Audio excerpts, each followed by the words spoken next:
Welcome, everybody. In the Anglican Church, we have two sacraments. We have baptism, and then we have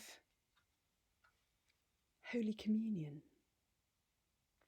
But there are certain times of year, particularly around the festivals, when other things are going on, and we have sacramental rituals like the ash on our foreheads on Ash Wednesday. We have sacramental things that surround us, like candles in worship. And sometimes, like Good Friday, Holy Saturday, or Easter Sunday, we have whole sacramental days. Thank you for joining us yesterday on Palm Sunday, a day of noise and laughter, of joy and singing. A day when Jesus came into Jerusalem with his disciples. And the goodness of God was available all through the city, all through that day, all through that week, when Jesus was teaching in parables, talking with his disciples, walking around, being available. Later that week, Jesus does less and less.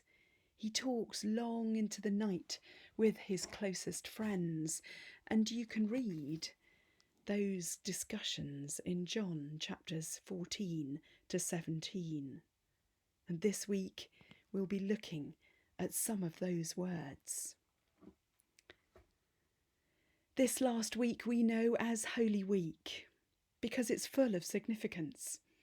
And for us it's a week to surround ourselves with images and objects, prayers and music, things that help us to understand more about God. But one of the greatest gifts for this week is the sacrament of silence.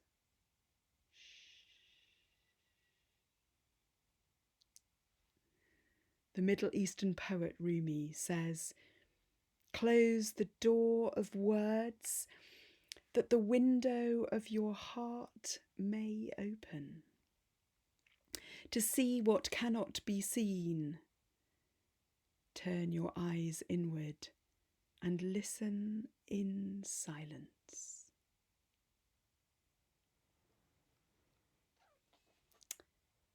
Silence. It's quieter living in lockdown. There's less traffic on the roads, hardly any planes overhead, nobody walking and talking along the road or chattering and laughing in the parks. If I stop, I can hear the wind blowing in the trees. I can hear the birds singing, a dog barking. It's lovely, but it's also funny that now we can have all this quiet, and yet we're not sure we want too much of it.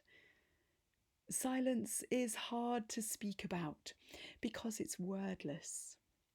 And in fact, there are 3 words that have something to do with it: silence, quiet, and stillness. And there are different sorts of silence depending on the mix of those qualities. For instance, the silence when there's nothing to say.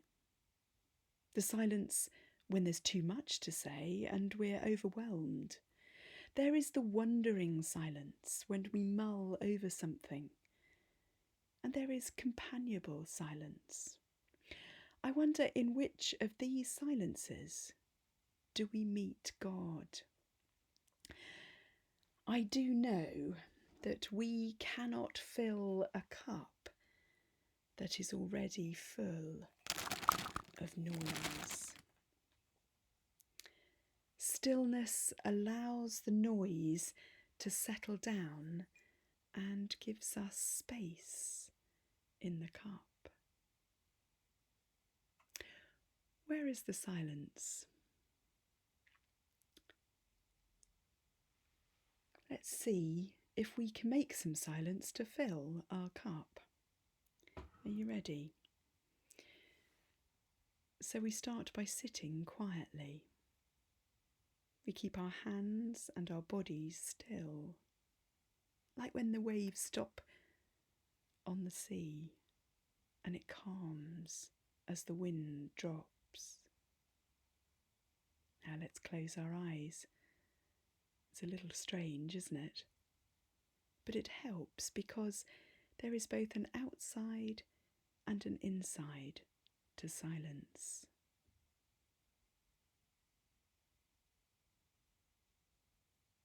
There, we made some silence. We did it.